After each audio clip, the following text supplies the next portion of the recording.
So, thank you very much, Jenny, for the introduction, and a warm welcome from my end as well to the EIC 2019. I'm really happy that we have so many attendees this year, and as usual, also number 13 for me, so to speak. I'll do the opening keynote. The topic of this year is navigating identity and access management, or IAM, into the digital age. Connected consumers, connected business, connected data, and AI. Subtitle: a roadmap for identity experts and tech leadership. And given that I only have 20 minutes, so it will be more a high-level walkthrough, so a number of things which we think about, which we feel are very relevant. And when we look at how this entire thing is changing, as I said, about the connected consumer, I think it's very important to start with taking a consumer or customer perspective. So what is identity in the mind of the consumer, and what are consumers looking for? And when we look at sort of the identity in the mind of the consumer, then there is a great wish to use only few identities, not hundreds of username password combinations, but also to have some control about these identities. So bring your own identity is definitely one of these things which are increasingly important. These things should work from every device seamlessly. They should be secure. Privacy is important for some not. I think we shouldn't always assume that everyone is really very privacy-affine. Some are less, but it's an important issue. Identity and payment and commerce should walk hand in hand. And we should get seamless access, getting rid of these sometimes really cumbersome KYC processes, where you go through lengthy registrations and identification processes, etc. We want to reuse it. I think it's the mind of the consumer really is around that, and it's also about, to some extent, even about a work-life convergence in the sense of the identity. So can I use the same sometimes, if I want, in the same way? So it's a different perspective than most what we really face when we are using identity in our day-to-day life. When we take a business perspective, things are somewhat different. A lot of what we see happening right now is around sharing data and even sharing AI. So it's not that there's one big AI thing. We use AI in a lot of places, and all that is based on data. So we need to share data to add intelligence. And when we go back quite a while, so around 1800, we had this industrial revolution, which was really about optimizing the single business. That took quite a while. I think my microphone is not working anymore. Okay, better again. We had done the just-in-time era starting around the 1980s, where it was really about networking businesses, but only sharing data for a little bit of your business, really only for the minimal data around the supply chain, so to speak. Then the new economy happened around 2000. Some of you might still remember that, which was around sort of optimizing IT service delivery, but it didn't fundamentally change things. It was just that businesses tried to be a little bit more efficient in the way they do IT. With Industry 4.0, we still were more or less at optimizing a single business. And what right now is about to happen is really that businesses more and more rely on networks of shared data and shared AI. So I'll have a couple of examples later in my talk. But when you look at what all is shared right now, data, service, and other stuff, this is fundamentally changing. And businesses really are under change because it's really about a totally different supply chain. Data and IT services are part of the supply chain. If you look at a connected vehicle, if you look at medicine, healthcare, etc., it's not that one business does everything itself. It consumes a lot of services which are based on data. And this is really changing the way we deal with data and other stuff. So that factually means we are at the end of siloed data. We need to think about shared data and shared APIs, because data is really the fuel of what is happening here in this transformation of businesses. So we, many years ago, started with files, then the databases came into play, big data, but all that was really more within the enterprise from a perspective. Then open data started to happen with the APIs. But what you really need today is we need to make data a service. We need data to become available as a service that can be monetized, that can be shared, that can be used for various purposes in our business. And this is also one of the fundamental shifts we are observing, which then allows us really to do different business, use new digital services, but it requires us also to unlock the data. And I think from my perspective, there are various drivers for unlocking that data. So when we look at this data from different perspectives, from different angles, we have the users, and the users are individuals, and some of them don't want their data being locked. Others don't care much. But some really want to get more control, and this is a long-term topic of EIC around self-sovereign identity and other stuff, personal data stores. Some want it. We have, on the other hand, regulations. And when you look at regulations and about identity, we frequently think about GDPR only, but there are other regulations which are about liability for stuff you deliver, etc. And who owns data frequently takes some sort of a liability, and not every business, if you think it through from that perspective, which also is part of regulations and laws, might be willing to take too much liability for all the data. So locking data can be a risk in some sense. And from a business perspective, there's this thing around balance of power. When you look at it from a business perspective, being dependent on sort of a monopoly always is a challenge, it's a risk. So it's not in the interest of most businesses that very few monopolists own most of the data. That is really a big business risk. So unlocking data is essential from a business perspective. And we also see that in all these use cases we're looking at today, data becomes more and more autonomous.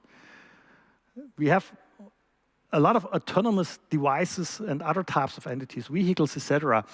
And that also means we need to unlock data so that autonomous entities of whatever type can communicate with the other, that autonomous services can access the data. And if we have data locked into silos, that will not work. What does it mean for the way we do identity, we do data, and all that related stuff? And how does AI come into play here? AI, as I've said, is about AI builds on large amounts of data. That means it also requires to gather the data, that requires also sharing and data and shared services, but also networking AI. And so AI basically builds on data. This data is then used by some AI platforms. So we have these platforms which deliver AI services, which then work on that data. And these services are then sort of the baseline capabilities. So the platforms deliver the foundational things, text-to-speech, text recognition. The services then go into, for instance, text understanding. We yesterday evening had a case around understanding contracts and stuff like that.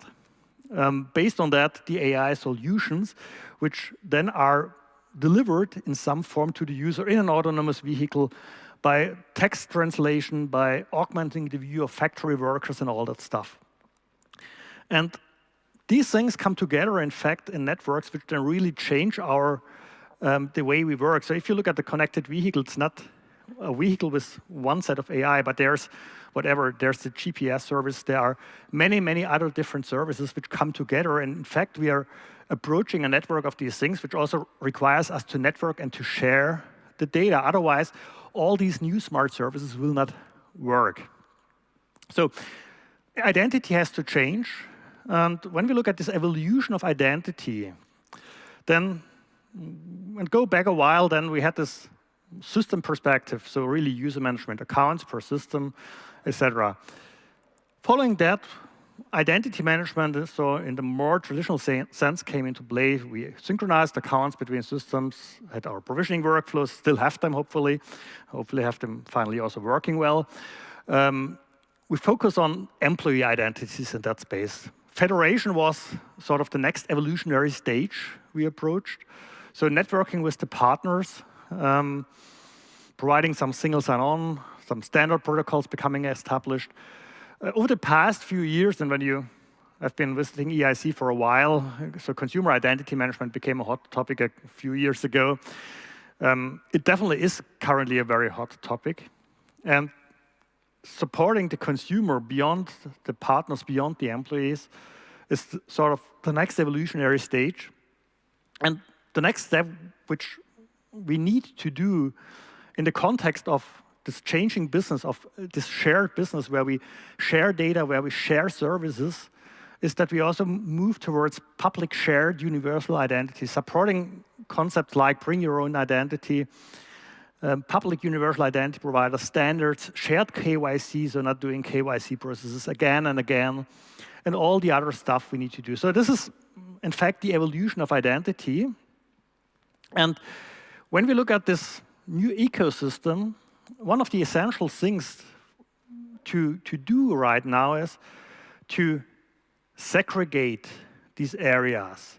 We need to segregate, to be successful, need to segregate identities, applications, and data. And part of the shared data, part of the shared identity is that we segregate it. But the fact is most of the applications still own, in quotas, their data. Big data helped a little, but not really solved this. We need to make another step, and this step is really that we understand there are identities tied to the individual, not the application. The applications, which in fact are a set of services, so think microservice architecture, I'll touch it in a minute, and data. Data, in fact, then is provided as a service. So don't mix the term application and service. Service is something fairly different than the application, which combines services. If we segregate data, we make it reusable. We can use it in a variety of business contexts in a far more flexible manner. What we need for that are microservices. They deliver, from an architectural perspective, the agility for the digital era. So what do microservices deliver to us? They deliver the agility. Small services we can deploy in a flexible manner. Services where we can orchestrate to react on business demand, which we can deploy cleverly if we package them right, where we support hybrid deployment models if we do it right. It's not easy, and we have a couple of talks around it, how to secure microservices and other stuff. But we can do a lot of other things. They give us the flexibility. We can far easier rewrite a small microservice than we can rewrite a complex monolithic application. We can, if we do it right, become far more flexible. We can grow gradually. We can move forward better. And we can reuse the same services for a variety of things. And if you look at how AI frequently is constructed, it is sets of services we reuse for different purposes. We put together to our solutions, the AI solutions, which then end up in our business services we deliver to our customers. When we look at identity, then from an IT perspective in that new world, it's about, and more from an enterprise-centric perspective of IT. Then it's about connecting everyone to every service. And that also is something which goes beyond the way we commonly do it today, where we split a lot of disciplines such as provisioning, access governance, federation, and other services.